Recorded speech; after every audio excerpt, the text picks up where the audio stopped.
जय हिंद फ्रेंड। ये चैप्टर है क्लास 10th में सोशल साइंस का, हिस्ट्री का फर्स्ट चैप्टर का, ये सेकंड चैप्टर का। ये कई जगह इसको फर्स्ट चैप्टर माना गया है, कई बुक में इसको जो है सेकंड चैप्टर के रूप में रखा गया है। जहां यूरोप में राष्ट्रवाद के उदय को फर्स्ट चैप्टर माना गया है, वहीं पर इसको जो है सेकंड चैप्टर माना गया है। तो ये भी अपने आप में एक ऐसा चैप्टर है, इसको आप समझिए पहले ध्यान से कि ये ऐसा चैप्टर है कि अगर इस चैप्टर को आप छोड़कर चले जाते हैं एग्जाम में कि आपने इस चैप्टर को नहीं पढ़ा, और वो भी किससे नहीं पढ़ा, तो मतलब अगर यहाँ पे आपने क्लास नहीं किया ना, तो मतलब जरूरी हो जाएगा, क्योंकि इस चैप्टर को हम कंप्लीट करा रहे हैं। और हम कंप्लीट करा रहे हैं तो पूरा डिटेल में इसको कंप्लीट कराएंगे ही। हो सकता है 2 से 3 क्लास इसमें लेनी पड़े, बट एक बहुत बड़ा चैप्टर है ये। और बहुत बड़ा चैप्टर होने की वजह से इसको थोड़ी सी लेंथी क्लास बनेगी, 2 से 3 क्लास हो सकता है इसमें हमको लेनी पड़े। बट फिर भी इस चैप्टर को आपको हम बताएं, तो अगर आप इसको पूरी तरह से छोड़कर चले जाते हैं, बिल्कुल नहीं पढ़े हैं आप, तो इसमें से आपको 10 क्वेश्चन के आसपास मिलेगा। अब सोचिए कि अगर आपको 70 नंबर इसमें मिलते हैं, ठीक है, यहाँ 10 नंबर आपको मिलेंगे, और अगर 70 में 10 नंबर केवल इस एक चैप्टर से मिल जाए, तो फिर क्यों इसको छोड़ के जाना है। और आपको हम हर एक साल का वहां गिनवा सकते हैं कि ये 10 नंबर का क्वेश्चन आएगा, और 10 तो हम कम ही बता रहे हैं, ज्यादा कहा जाएगा आप लोगों को। आप इसका देखेंगे जब एनालाइज करके, तो आपको ज्यादा एवरेज में, मतलब अगर हम सबसे कम की बात करें तो 10 आता है, क्योंकि एक क्वेश्चन जरूर इससे कहीं ना कहीं से आएगा लिखने वाला, जिसको सब्जेक्टिव हम लोग कहेंगे। फिर इसी से आता है मानचित्र में जितने क्वेश्चन आते हैं सब इसी चैप्टर से उठा के दिए जाते हैं, साथ में ऑब्जेक्टिव टाइप में इसी से आते हैं, तो अधिकतर क्वेश्चन यहाँ से बनते हैं, इसलिए हम इसको नहीं छोड़ सकते। ये चैप्टर थोड़ा सा जरूरी हो जाता है हमारे लिए, हम इस चैप्टर को नहीं छोड़ेंगे, तो इसीलिए हम इसको कवर करेंगे जरूर, और इसको पूरी ताकत से हम लोग अच्छे तरीके से कवर करेंगे, ताकि अगर इसमें से कोई क्वेश्चन आए तो फिर हम एग्जाम में परेशान ना हो, सारे क्वेश्चन को सॉल्व कर सके, और बिना किसी के ऊपर निर्भर हुए कि अगर नकल वगैरह तो जानते ही आप लोग हैं कि जो भी आपको अगर बताया जाएगा जितनी भी चीजें, तो उसमें कई बार गलत भी बता दी जाती है कुछ चीजें, तो उनके ऊपर डिपेंड नहीं रहना है। तो इसलिए आपको जो है यहाँ पे सारी चीजें, मतलब जो पढ़ाई जाएगी उन पे ध्यान देना है, फोकस होकर थोड़ा। एग्जाम आपका नजदीक है तो देखते चलते हैं। चैप्टर का नाम आपको पता है कि भारत में राष्ट्रवाद का उदय। ये चैप्टर भारत में राष्ट्रवाद के उदय का मतलब है कि यहाँ राष्ट्र जैसी भावना उत्पन्न हो रही है। और एक व्यक्ति दिख रहे हैं, नाम इनका महात्मा गांधी है। इनका इस चैप्टर में बड़ा योगदान है। रीजन है कि इन्हीं के द्वारा जितने आंदोलन चलाए गए हैं उनको सब दिया गया है, तो जब इन्हीं के द्वारा चलाए गए सभी आंदोलन दिए गए हैं, तो फिर इनका तो योगदान माना ही जाएगा, सिंपल सी बात है। तो इनके हम पहले कुछ जीवन के बारे में थोड़ी सी, जीवन मतलब इनका पोथी पत्र नहीं खोलने जा रहे हैं हम लोग, ये नहीं देखेंगे कि क्या क्या चीजें, बट हाँ जो जरूरी चीजें हैं उनको हम थोड़ा सा देखेंगे। कुछ जरूरी चीजों में जैसे क्या क्या देख सकते हैं, तो इनका जन्म थोड़ा सा पूछ दिया जाता है कई बार बच्चों से। नॉर्मली एक बार ऑफलाइन क्लास का हम थोड़ा सा जिक्र करते हैं आप लोगों के सामने। ऑफलाइन क्लास 10th की थी, बच्चों की क्लास थी। वहां पे हम गए और फिर हमने पूछा कि एक सिंपल सा, मतलब हमको लगा कि आज इनसे पूछ लेते हैं, और पूछने के लिए सब बच्चे खड़े थे। करीब 70-80 बच्चों की एक क्लास थी, और उसमें हमने उनसे पूछा कि ठीक है बताइए गांधी जी का जन्म कब हुआ है। अब आपको जानकर आश्चर्य होगा कि 70-80 क्लास में करीब 30 बच्चों से ज्यादा कोई बताया नहीं कि इनका जन्म कब हुआ है। 30 बच्चे आसपास में बता पाए थे, बाकी सब पीटे थे। और ये सभी पीटे इसलिए क्योंकि इनको ऐसा लगा कि ये चीजें थोड़ी पूछी जाएंगी, और कई बार एग्जाम में भी पूछ दिया जाता है, इसलिए इसको याद रखना है कि इनका जन्म कब हुआ है, ठीक है, कहाँ हुआ है। ऐसी कुछ थोड़ी छोटी छोटी बातें हम आपको बताएंगे, और वो सारी चीजें आपको याद रखनी है। चलिए देखते हैं हम लोग स्टार्टिंग से यहाँ पे सारी चीजें। तो देखेंगे हम लोग, सब कुछ यहाँ पे कवर किया जाएगा, कुछ भी छूटने जैसी कोई बातें नहीं है, कवर तो सारी चीजें होंगी। बस देखना आपको है, धैर्य बनाकर चैप्टर है भाई, तो इतना 1-2 मिनट में तो कंप्लीट थोड़ी हो जाएगा। ऐसा थोड़ी बताना है बस केवल यही बता दें कि इनका जन्म कब हुआ बस खत्म। 1 मिनट के अंदर में शॉर्ट वीडियो बना के ऐसा थोड़ी नहीं सकता, डिटेल में कवर करना ही है। तो इनके जन्म के बारे में अगर बेसिक हम लोग पहले स्टार्टिंग में देखें, माइक का वायर है थोड़ा सा फंस रहा है, इसको सही करते हैं।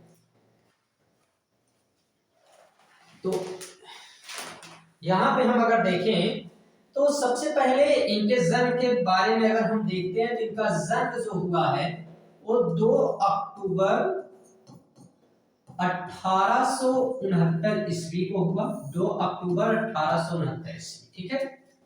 2 अक्टूबर 1869 ईस्वी को इनका जन्म हुआ। वो भी किस जगह पर हुआ है तो वो जगह है गुजरात, ठीक है। जगह का नाम क्या है, वो जो प्लेस है, जो स्थान है, उसका नाम है गुजरात, ठीक है। गुजरात नाम की ये जगह, ये रहा गुजरात, यहाँ पर इनका जन्म हुआ। और वो स्थान है पोरबंदर। पोरबंदर नाम का स्थान था, ठीक है। पोरबंदर नामक स्थान पर इनका जन्म हुआ था, काठियावाड़ वाले क्षेत्र में। बाकी इनके पिताजी, माताजी और सारी चीजें बताई जाती हैं, बट ऐसा अभी आपके एग्जाम का समय है तो बहुत ज्यादा हम लोग इनके लाइफ पे नहीं जाएंगे। कभी बायोग्राफी वगैरह डिस्कस करेंगे तो सारी चीजें देखेंगे वहां। बाकी ये याद रखिएगा कि इनके जो पिता थे उनका नाम मोहनदास करमचंद गांधी था। मोहनदास इनका नाम वहां जुड़ा है और करमचंद गांधी इनके पिता का नाम।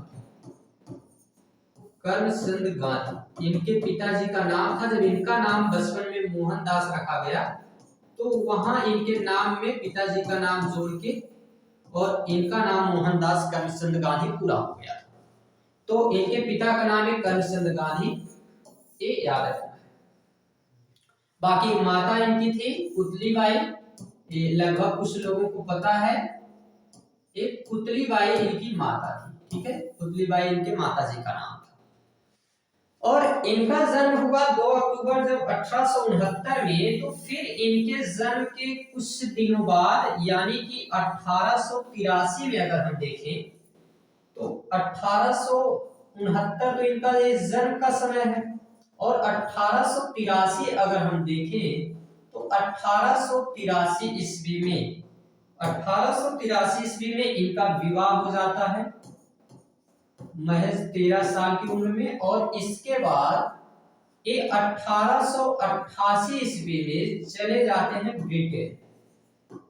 ब्रिटेन जाएंगे 1883 ईस्वी के बाद। ये 1888 ईस्वी में ब्रिटेन जाएंगे। और ब्रिटेन में जाते क्यों हैं तो ब्रिटेन में ये जाएंगे वकालत की पढ़ाई पूरी करने के लिए। वकालत पढ़ने के लिए जाते हैं और वहां पे सुप्रीम कोर्ट के वकील बनकर वहां से लौटते हैं। सुप्रीम कोर्ट के वकील बनेंगे, वकालत की पढ़ाई पूरी करते हैं तो।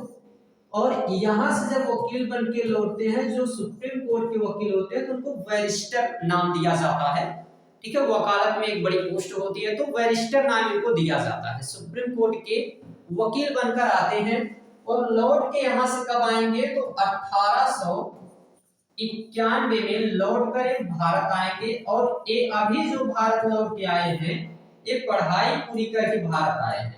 इस समय अभी ये दक्षिण अफ्रीका से नहीं आए हैं। तो वो जो भारत लौटना था इनका वो दूसरा है और ये भारत लौटना इनका दूसरा है। ये अभी पढ़ाई पूरी करके आ रहे हैं।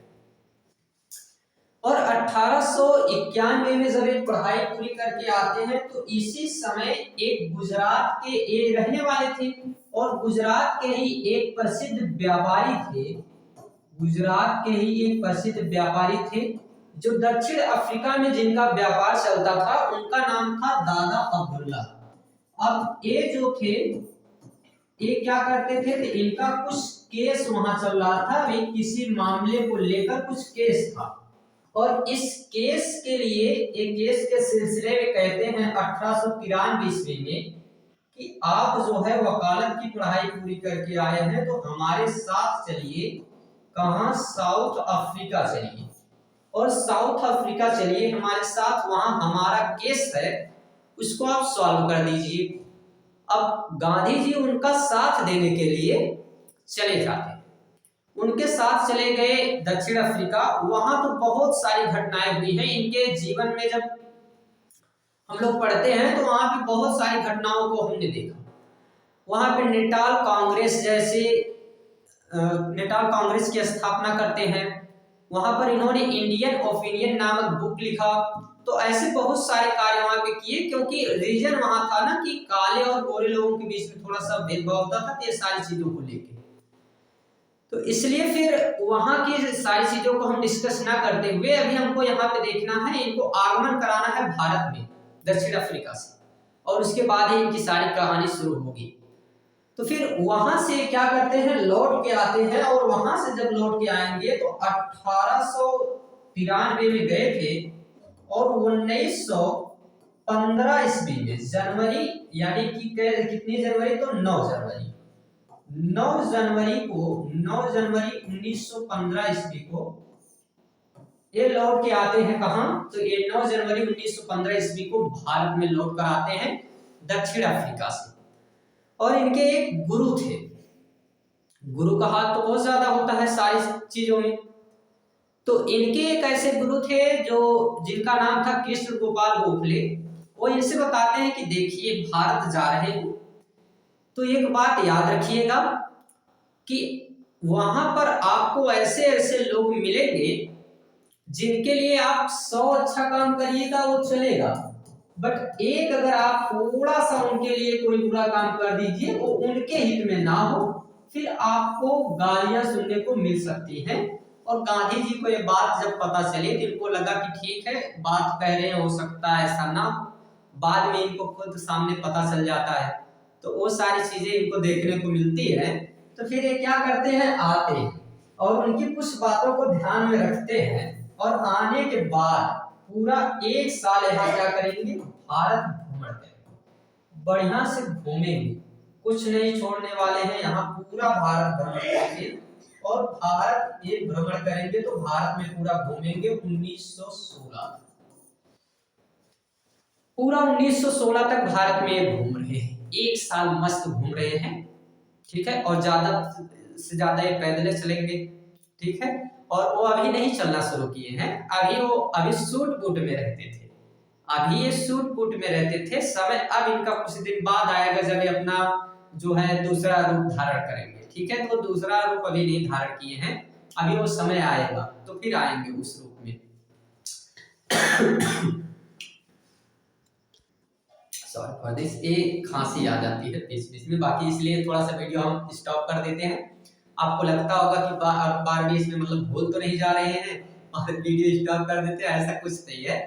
ये सारी चीजें सब मतलब रटी रटाई है, मतलब कई बार इसको पढ़ा दिया गया है, तो ऐसे कुछ नहीं दिक्कत है। बस खांसी वगैरह आ जाती है तो इसको बंद करना पड़ता है, ताकि आपको ज्यादा उसमें ऐसा ना दिखे कि बार बार खांसते रहते हैं, ठीक है। ये चीजें वहाँ पे सर्दी का समय है तो थोड़ा सा खांसी चल रही है अभी, जब तक रहेगा तब तक जो इसमें थोड़ी सी खांसी वगैरह आती रहेगी। तो आगे देखते हैं हम लोग। वैसे भी नाइट टाइम में थोड़ा सा बनाया जा रहा है ना वीडियो, तो आ जाती है। आगे देखते हैं हम। तो इनके जीवन के बारे में कुछ बेसिक बातें थी। आगे अगर हम लोग पढ़ें तो अब यहीं पर भारत वापसी के बाद, ये जो वापसी तो हमने बता ही दिया उसमें आपको कि भारत वापसी इनकी 1915 में हुई, और ये 9 जनवरी 1915 को, इसी दिन को हम लोग किस रूप में मनाते हैं, तो 9 जनवरी 1915 ईस्वी को जब महात्मा गांधी साउथ अफ्रीका से, दक्षिण अफ्रीका से भारत आए थे, उसी दिन को हम लोग प्रवासी दिवस के रूप में मनाते हैं, भारतीय प्रवासी दिवस के रूप में मनाया जाता है।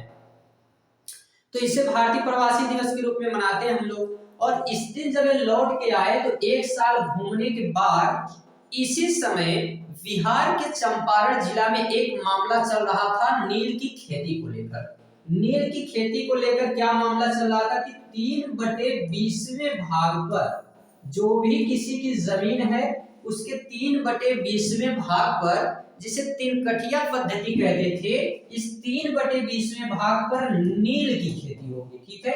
किस चीज की खेती होगी, तो नील की खेती होगी। और नील की खेती जबरदस्ती कराई जाती थी कि मतलब आपको करना ही है, किसी भी कंडीशन में आप नील की खेती करेंगे। बट हुआ कंडीशन कुछ ऐसा कि वहां पर कुछ ऐसे रंग जो है बना लिए गए जिसके वजह से फिर नील की मांग कम हो गई। अब नील की मांग कम हो गई, फिर भी अब इनसे जो है ये नील की खेती अब नहीं करेंगे तो दूसरी खेती इनको करनी पड़ेगी। और नील की खेती में इतनी मेहनत होती है कि जैसे हम लोग अभी धान जो उगाया जाता है मतलब चावल, तो उसके लिए हम लोग क्या करते हैं, यहाँ पर जितनी मेहनत करते हैं उससे 3 से 4 गुना ज्यादा इसमें मेहनत लगती है। एक काफी कठिन काम है। अब इसलिए यहाँ के लोग चाहते थे कि हम लोग किसी दूसरे चीज की फसल का उत्पादन करें, लेकिन यहाँ पे एक डीएम साहब थे और अंग्रेज अधिकारी लोग थे, उनका कहना था कि आप लोग कभी भी यहाँ पे दूसरी फसल को नहीं उगाएंगे, अगर दूसरी फसल उगाना है तो हम लोगों को टैक्स देना पड़ेगा। तो इसलिए ये बहुत बड़ी समस्या यहाँ पे बनी हुई थी और इसीलिए चंपारण जिला में थी, इसलिए इसको चंपारण सत्याग्रह के नाम से जानते हैं हम लोग। ये 1917 की घटना थी। अब इसमें महात्मा गांधी से कैसे मुलाकात हो गई, तो महात्मा गांधी से एक व्यक्ति मिलते हैं 1916 में, जब वो घूम रहे थे उसी दौरान 1916 में लखनऊ में चल रहा था कांग्रेस अधिवेशन। लखनऊ में कांग्रेस अधिवेशन चल रहा था और इस लखनऊ में जो कांग्रेस अधिवेशन है, इसी अधिवेशन के दौरान यहाँ पर क्या होता है कि गांधी जी से कौन मिल जाते हैं, एक राजकुमार शुक्ल नाम के व्यक्ति थे जो इनसे मिल जाते हैं। उनका नाम क्या था, राजकुमार शुक्ल। तो राजकुमार शुक्ल इनसे मिलते हैं और इनसे जब मिलते हैं तो बताते हैं कि देखिए हमारे बिहार में ऐसी ही समस्या है और हमने सुना है कि आप सभी जगह की समस्या जाकर सॉल्व करते रहते हैं। जब आप यहाँ से चले गए दक्षिण अफ्रीका तो वहां की कहानी हमने पढ़ा है कि आप वहां काफी काम किए हैं, तो आप तो हमारे ही देश के हैं, यहाँ के लिए भी कुछ काम कर दीजिए। तो गांधी जी कहते हैं ठीक है भाई, आप हमारे अपने हैं तो हम आपके लिए काम करने के लिए तैयार हैं। अब गांधी जी जाते हैं और बिहार जाएंगे किसके किसके साथ, तो महात्मा गांधी खुद जाएंगे, राजेंद्र प्रसाद को लिवा जाएंगे, ब्रिज किशोर को लिवा जाएंगे, ऐसे कई लोग रहते हैं। इनके साथ पहुंचते हैं इन सभी की मदद से, और जब पहुंचते हैं चंपारण तो वहां पे बात होती है जितने भी अधिकारी थे। तो पहले शुरुआती में तो क्या होता है कि इनको वहां से भगाने का प्लान किया गया कि गांधी जी को भगा दिया जाए यहाँ से, ये इस मामले में अपना हस्तक्षेप ना करें। बट गांधी जी भी थोड़े से जिद्दी आदमी थे और माने नहीं, और वहां पे सफलता हासिल कर लेते। एट द लास्ट चांस ऐसा होता है, लास्ट टाइम में क्या होगा कि चंपारण में जो सत्याग्रह करते हैं, पहली बार यही सविनय अवज्ञा आंदोलन किए थे। पहली बार सविनय अवज्ञा, इसको पूरा नहीं नाम दिया जा रहा है, इसको प्रथम सविनय अवज्ञा कहा जाता है। प्रथम सविनय अवज्ञा कहा जाता है क्योंकि विनम्रता पूर्वक बातें कर रहे हैं। सविनय का मतलब होता है कि हम लोग विनम्र पूर्वक किसी की आज्ञा को ना मानना, ठीक है। तो इसलिए ये चीजें जो है वहां पे बताई जाती हैं। अब जैसे आपने देखा होगा कहीं होटल वगैरह में, एक बार हम गए, होटल में हम बैठे थे, होटल मतलब उसको जैसे बस मित्र एक दो मिल गए थे तो उनके साथ चले गए, पार्टी वार्टी उस तरीके से थी, तो बोले कि चलते हैं थोड़ा सा कुछ यहाँ पे पार्टी दिया जाए, किसी चीज को लेके थी पार्टी। अब गए, हम लोग बैठे थे तो वहां पे लिखा था क्या, विनम्रता पूर्वक। तो हम मतलब थोड़े से अब भाई ये सब चीजें पढ़ चुके हैं तो हमको लगा कि यही चीजें यहाँ पे लिखी गई है।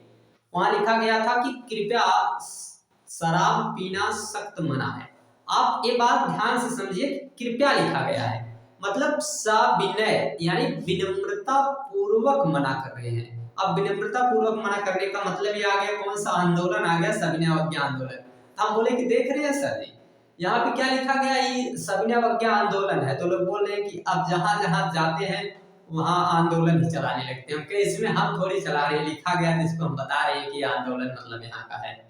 तो वो चीजें थी वहां पे, तो ऐसे ही मतलब इसमें विनम्रता पूर्वक क्या किया गया, मना किया गया पहली बार। तो गांधी जी को यहाँ पे क्या हुआ कि ये जो 3 कठिया पद्धति थी इस पे जीत हासिल हुई, और यहाँ पे क्या बताया गया कि अब आज से जितने भी वहां के किसान रहेंगे, अब इनको कोई टैक्स नहीं देना पड़ेगा, वो चाहे तो कोई भी दूसरी फसल उगा सकते हैं। तो पहली बार इनको सफलता जो मिलती है 1917 ईस्वी में, वो भी किस आंदोलन में, तो चंपारण के सत्याग्रह आंदोलन में। ठीक है, अब हम दूसरे नंबर के जो आंदोलन की ओर चलते हैं, और दूसरा नंबर का आंदोलन हमारे पास रहेगा अहमदाबाद का आंदोलन। ठीक है, अहमदाबाद मिल हड़ताल के नाम से जाना जाता है।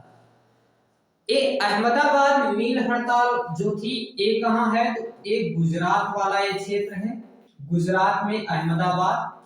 और इस गुजरात के अहमदाबाद में ये समस्या क्या थी, यहाँ पे था ऐसा, 1918 की घटना है, यहाँ पे टाइमिंग में सही टाइप नहीं हुआ है, तो इसको 1918 आप कर लीजिएगा। तो हम भी कितना बढ़िया टाइप कर दिए 1918। ठीक है, तो 1918 में, और इसी को नाम दिया जाता है प्रथम भूख हड़ताल भी। यहाँ पे वो बैठ गए थे शांति से, भैया कुछ ना खाएंगे पिएंगे जब तक आप लोग ये चीज नहीं मानेंगे। कहानी हम बताते हैं। तो यहाँ पे हुआ क्या, प्लेग की बीमारी थी। जैसे अभी 2 साल 3 साल पहले कोरोना आया यहाँ पे, 2-3 साल क्या, वो 2020 19-20 में एंट्री मारा था, और एंट्री तो बहुत ही खतरनाक थी उसकी, बाद में बहुत कुछ जो है तबाह करके चला गया। तो जो भी 4-5 साल हो गए, तो उसी तरीके से फ्लेग आई थी, और फ्लेग 1918 के समय में थी।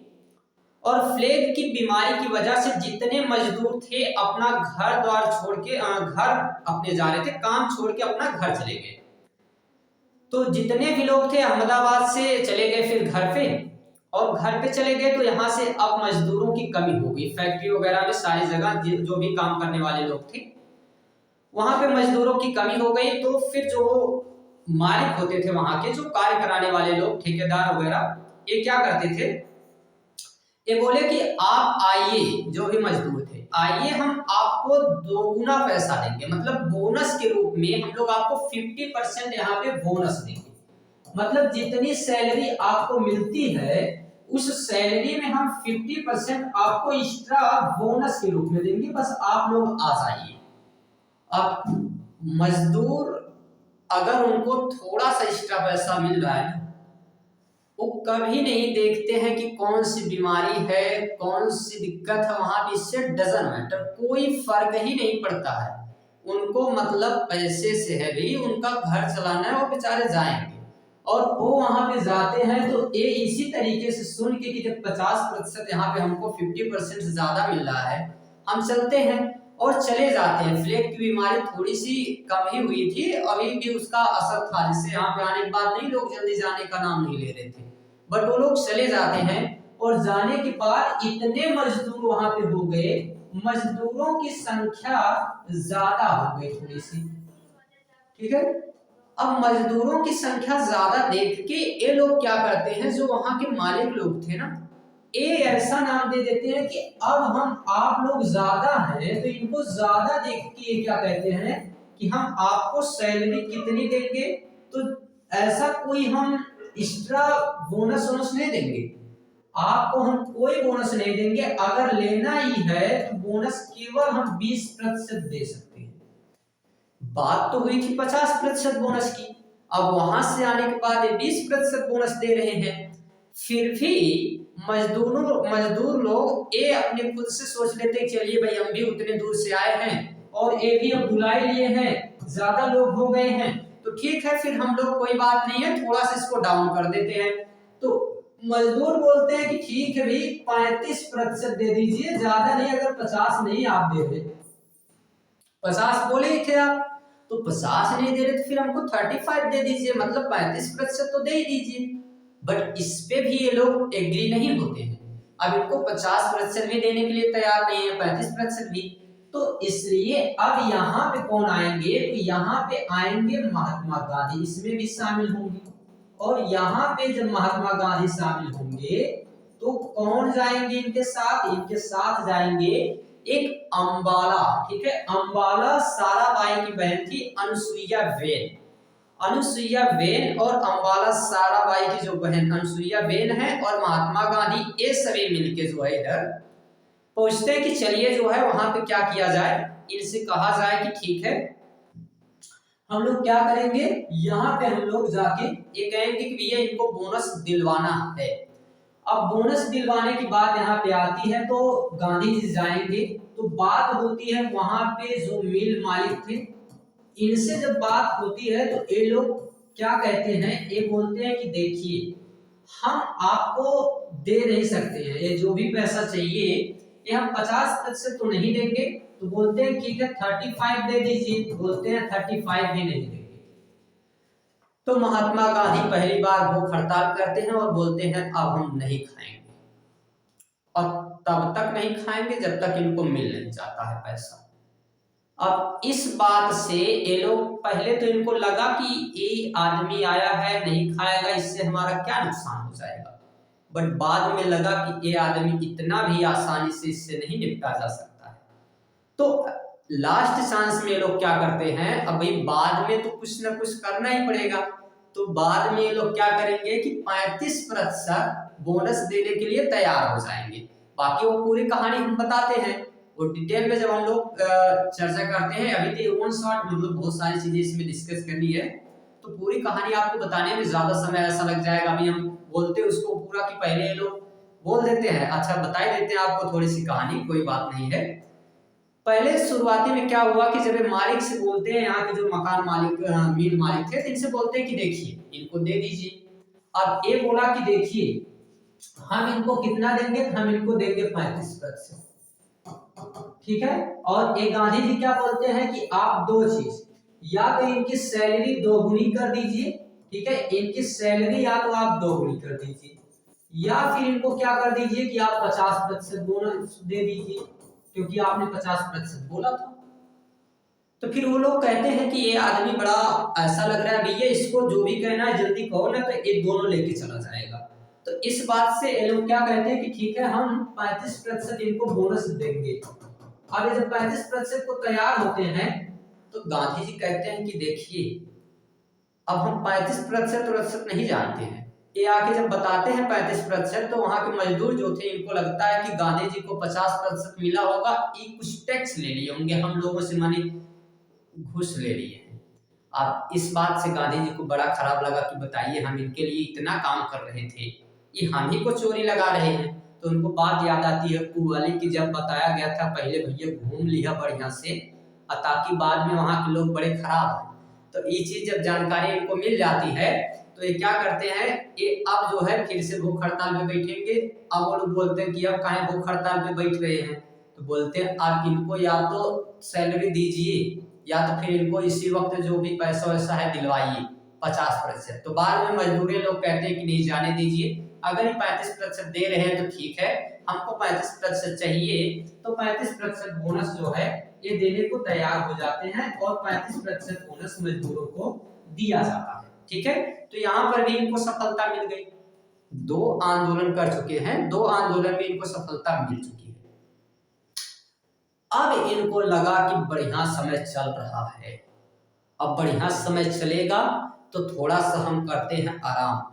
गांधी जी बड़े चालाक थे, बीच बीच में आराम करते थे जब सभी लोग कुछ न कुछ किसी काम में लिपटे हुए हैं। आराम का मतलब ऐसा नहीं कि पूरा बैठ जाते थे एक जगह, अपना थोड़ा सा स्थिर रहते थे। उस समय कोई आंदोलन नहीं चलाएंगे और एकाएक ले आएंगे भयंकर आंदोलन। नहीं कहा जाता है कि जब अगर जो है थोड़ा सा लंबी छलांग लगानी होती है तो पीछे की तरफ जाना पड़ता है। ये लोग ये कुछ दिनों के लिए थोड़ा सा शांत होते थे और उसके बाद लंबी छलांग लगाते थे, ठीक है, बड़ा आंदोलन लेके आएंगे। तो ऐसे ही ये बड़ा आंदोलन लेके आएंगे। अब कौन सा आंदोलन आएगा आइए देखते हैं। तो आंदोलन से पहले अभी कुछ घटनाएं हैं उनको देखिए। वो है खेड़ा सत्याग्रह तो रहेगा ही, और खेड़ा सत्याग्रह के बाद हम लोग कुछ घटनाएं देखेंगे। तो खेड़ा सत्याग्रह का भी मामला थोड़ा सा है, इसके बारे में भी समझ लीजिए। खेड़ा सत्याग्रह ये भी कहाँ है, तो ये भी गुजरात का एक क्षेत्र है, एक गुजरात के ही क्षेत्र में है। इसको पहले समझिए फिर हम लोग देखेंगे। भारत का मैप हमारा इसका नजर लगी है क्या जी, ये बेचारा सही बनता नहीं है इस समय, 2-4 दिन से लगता है कि इसमें कोई ऑनलाइन वाला स्टूडेंट नजर लगा दिया है इस हमारे भारत के मैप में।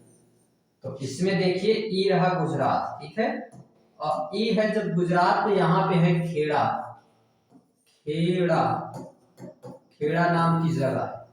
अभी खेड़ा में क्या मसला था, तो वही जो प्लेग बीमारी बताए थे हम ना, वही यहाँ पर दिक्कत थी, वही आई थी महामारी, और महामारी के वजह से यहाँ की फसल हो गई थी खराब। ठीक है, यहाँ की फसल क्या हो गई, फसल हो गई है नष्ट। अब जब फसल नष्ट हो गई है तो यहाँ के जो बगान मालिक हैं, ठीक है, जो लगान वसूलेंगे, लगान को छोड़िए, लगान वाले को देखिए, जो लगान वसूलने वाले हैं, ठीक है, तो ये क्या करेंगे, इनको चाहिए पैसा। अब चाहे फसल नष्ट हो चाहे कुछ भी हो, इनका क्या कहना था कि हम अपना पैसा लेके रहेंगे।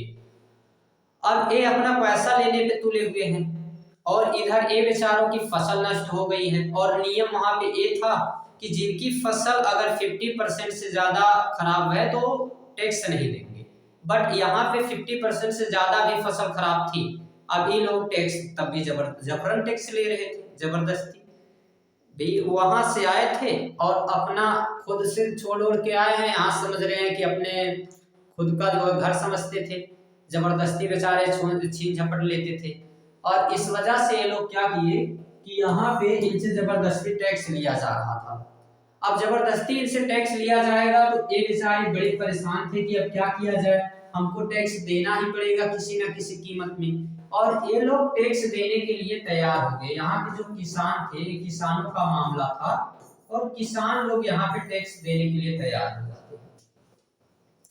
ये बात महात्मा गांधी को पता चलती है, बोलते हैं कि ऐसे कैसे टैक्स दे देंगे, हम यहाँ पे आ गए हैं, किसी को फ्री में टैक्स देने देंगे बिना किसी वजह की?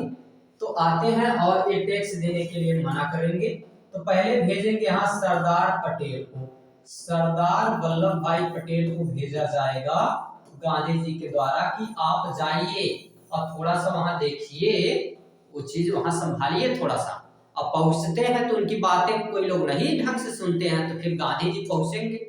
अब गांधी जी पहुंचते हैं तो फिर कहते हैं काहे टैक्स देंगे जी, टैक्स देने की कोनो जरूरत ना है इनको, और टैक्स हम लोग नहीं देंगे, टैक्स केवल वही देगा जिसकी फसल 50% से कम बर्बाद हो, यानी बहुत कम, अगर इनकी फसल बढ़िया है वही लोग खाली टैक्स देंगे। तो ये बात जब सुनते हैं तो यहाँ पर भी गांधी जी को थोड़ा सा सुनना पड़ता है, दो चार बात। काहे, जिनकी फसलियां नष्ट नहीं हुई थी वो लोग बोलते हैं कि जब इनको कहना ही था तो सबका माफ करवा देते, आधे का माफ करवा रहे हैं, आधे का नहीं माफ करवा रहे, ये तो खाली इन्हीं लोगों को मानते हैं। तो ये भी एक बात यहाँ पे आ गई, इस वजह से यहाँ पे भी थोड़ी बहुत बातें सुनते हैं। बट क्या होता है कि इनका ये आंदोलन भी सफल हो जाता है। तो इनका ये आंदोलन सफल हो जाएगा। यहाँ पे क्या मामला था, किसानों का मामला था। टैक्स ये लोग जबरदस्ती लेते थे, और ये टैक्स कब लिया जाता था, जब फसल अगर 50% से कम बर्बाद है तो टैक्स ले सकते थे, बट यहाँ फसल 50% से ज्यादा थी, खराब हो चुकी थी, नष्ट हो चुकी थी, फिर भी ये टैक्स लेते थे। तो गांधी जी यहाँ पर आके इसको समाप्त करते हैं। तो तीसरा इनका जो है ये सफल आंदोलन हुआ, और इसी को प्रथम असहयोग कहा जाता है। क्या कहते हैं कि अगर टैक्स ले तो इनका किसी काम में सहयोग मत करना। तो इसलिए जो है ये लोग यहाँ पे क्या कर देते हैं कि ये तीसरा इनका सफल छोटा छोटा आंदोलन ये सफल हो जाता है। आगे देखिए, अब समय आता है रॉलेट एक्ट का, और अभी ये क्लास आपकी चलेगी। अभी ऐसा सोचिए मत, थोड़ा सा कुछ समय भी चलेगी। दो तीन चीजें अभी और यहाँ पे हमने रखा है, एक जलियांवाला बाग हत्याकांड, और एक रॉलेट एक्ट, और एक हंटर कमीशन। तो जलियांवाला बाग हंटर कमीशन तक ये सारी चीजें अभी हम देखेंगे। तो हो सकता है कि 15 से 20 मिनट अभी आपकी क्लास चले। ये समय है रॉलेट एक्ट। रॉलेट एक्ट 1919 में आया। रॉलेट एक्ट क्या था, एक कानून था। कैसा कानून है ये, जो अपने आप को आज तक बड़े सभ्यता के वाहक कहते हैं। पहली बात आपको हम बता देते हैं, हम यहाँ पे किसी इंग्लिश बोलने वाले को नहीं कहेंगे, हम केवल अंग्रेजों को जो भी चीजें हमको बोलना है हम बोल रहे हैं। अगर हमारी बातों से किसी की आत्मा आहत होती है तो आप पहले ही मत देखिए, क्योंकि आत्माएं आहत होंगी और हम लोग अब यहाँ बोलेंगे जो कुछ चीजें यहाँ पे बची हुई हैं। ठीक है, तो भैया कोई भी आत्मा उतना आपकी आहत नहीं होनी चाहिए। अंग्रेजों को जो कुछ भी बोला जाएगा बोला जाएगा, क्योंकि काम ऐसा करके गए हैं तो उनको तो कुछ न कुछ चीजें बतानी जरूरी है। हो सकता है कि कहीं मुलाकात हो जाए कभी। तो देखिए क्या बातें हैं, बातें ये हैं जो अपने आप को ये सभ्यता के वाहक कहते हैं। ये बेचारे एक कानून लाए थे, एक काला कानून था। काला कानून कहिए, अंधा कानून कहिए, बहरा कानून कहिए, सब कानून था। ये ऐसा कानून था जो ना किसी की बात सुनता था, तो इसलिए हम कह रहे हैं इसको बहरा कानून। एक किसी की अपील को भी नहीं देख सकता है, तो काला तो ऐसे है ही, ये अंधा भी हो गया बेचारा। ये ऐसा कानून था जिसका कोई मतलब नहीं है, ना अपील, ना दलील, ना वकील। इसको कहा ही गया है कि ये ना अपील, ना दलील, ना वकील वाला कानून है। इसमें आप कोई अपील नहीं कर सकते, कोई दलील नहीं कर सकते, और कहीं भी किसी वकील को नहीं लेकर आ सकते। हमारे साथ गलत हो रहा है, आप बोलिए, तो किसी वकील को भी नहीं लेकर आ सकते। इसीलिए इसको भारतीय लोग क्या कहते थे, काला कानून कहते थे। ये आया कब, 1919 में आया था। इसमें अंग्रेज अधिकारी कौन थे, वो सिडनी रॉलेट थे। छोड़िए ना सर, वो कौन लगाता है, सिडनी रॉलेट थे। ठीक है, सिडनी रॉलेट ये कौन थे, ये सिडनी रॉलेट थे अंग्रेज अधिकारी, और ये क्या करते हैं, रॉलेट एक्ट लेकर आए थे, इन्हीं के नाम पे आए थे। इसमें था क्या मामला, इसमें ये कहा गया था कि जितने भी लोग हैं, अगर कहीं 3 लोगों से ज्यादा दिख गए, 3 लोगों से ज्यादा, इसी से जुड़ा हुआ मार्शल लॉ होता है, 3 लोगों से ज्यादा अगर कहीं दिख गए तो उनको गिरफ्तार किया जाएगा, और कहीं किसी प्रकार की अपील नहीं होगी, ना कोई वकील होगा। कहीं भी उनको बंद कर दो, कोई मतलब नहीं, नजर बंद कर दो। इसी का विरोध करने लगे सब लोग, इसका विरोध करने लगे। इसे ना वकील ना दलील, इसलिए इसका सब लोग विरोध करने लगे, काला कानून बोलने लगे कि भी ये ऐसा कानून है जिससे कोई मतलब नहीं है। तो जब इसका विरोध कर रहे थे लोग, तो इसका विरोध करते समय कई लोग गिरफ्तार हो गए। अब इसमें कई लोग गिरफ्तार होंगे और इसका विरोध कर रहे हैं, क्योंकि अब कांग्रेस के नेता उस समय ज्यादा थे, बाकी कोई पार्टी इतनी ज्यादा थी नहीं कि जो इसमें मतलब रहती, जितना उस समय कांग्रेस की पार्टी थी। उस समय ऐसी कोई पार्टी नहीं थी जो सामने खुलकर आए और सारी चीज बोले। बाकी बहुत सारे आंदोलनकारी अपना आंदोलन चला रहे थे अलग अलग स्थानों से, ऐसा नहीं कि कोई नहीं था, बट थे वो अलग अलग स्थानों से थे, बट एक सक्रिय पार्टी के रूप में उस समय कांग्रेस ही थी। तो ये रॉलेट एक्ट जो था, काला कानून था, सिडनी रॉलेट के तहत आया था। इसमें कुल 7 सदस्य थे, ठीक है, और ये लोग आए थे यहाँ पे, और केवल इसलिए बनाई गई थी कि जो भी दमनकारी लोग हैं, मतलब जो अंग्रेजों के खिलाफ जाते हैं, ब्रिटिश सरकार के खिलाफ जाते हैं, उनका दमन किया जाए। ठीक है, जो भी ऐसे क्रांतिकारी लोग हैं, ये दमनकारी नीति थी। तो शायद हमने दमनकारी लोग बोल दिया होगा, तो ये दमनकारी नीति थी और क्रांतिकारी लोगों का दमन करने के लिए लाई गई थी। तो इसी का विरोध चल रहा था, और इसका सबसे ज्यादा विरोध कहां देखने को मिलता है, अमृतसर में देखने का मिलता है। इसका सबसे ज्यादा विरोध अमृतसर में, पंजाब के अमृतसर में, और वहां के 2 नेता हो जाएंगे गिरफ्तार, और इसी से जुड़ा हुआ आएगी, इसी से जुड़ी हुई है जो अगली वाली घटना, इसी से जुड़ी हुई अगली घटना है। इसमें गांधी जी भी अपना आंदोलन चलाते हैं, थोड़ा सा एक सत्याग्रह टाइप आंदोलन चलाएंगे। तो यहाँ पे क्या होगा कि 13 अप्रैल 1919 से पहले हमको क्या देखना है कि 9 अप्रैल को ये पंजाब वाला जो क्षेत्र है, इस पंजाब वाले क्षेत्र में, यहाँ पे हम कह सकते हैं पंजाब था, और इस पंजाब वाले क्षेत्र में उस समय पंजाब मतलब ये बड़ा क्षेत्र लेता था। तो पंजाब के अमृतसर में क्या हुआ कि पंजाब के अमृतसर में 2 नेता थे, एक सियाफुद्दीन किचलू और एक डॉक्टर सत्यपाल। तो एक नेता थे इधर सियाफुद्दीन किचलू, इनका नाम है, हम नहीं इनका नाम रखे हैं, ऐसा कोई नहीं समझेगा कि अपने से कोई नाम बता रहे हैं, ये नाम किताबों से आया है, तो इसको आसान और कठिन करने की जिम्मेदारी हमारी नहीं है। सियाफुद्दीन किसलू और डॉक्टर सत्यपाल जो थे, इन दो नेताओं को गिरफ्तार कर लिया गया। कांग्रेस के नेता थे, सक्रिय नेता थे। सक्रिय का मतलब है जो उस समय चल रहे हैं, और का मतलब जो काम कर रहे हैं अभी, ठीक है, पार्टी में। अब सक्रिय नेता थे और एक काम कर रहे थे उस समय, इनको गिरफ्तार कर लिया गया। अब जब एक गिरफ्तार हुए तो इसका विरोध सब लोग करने लगे।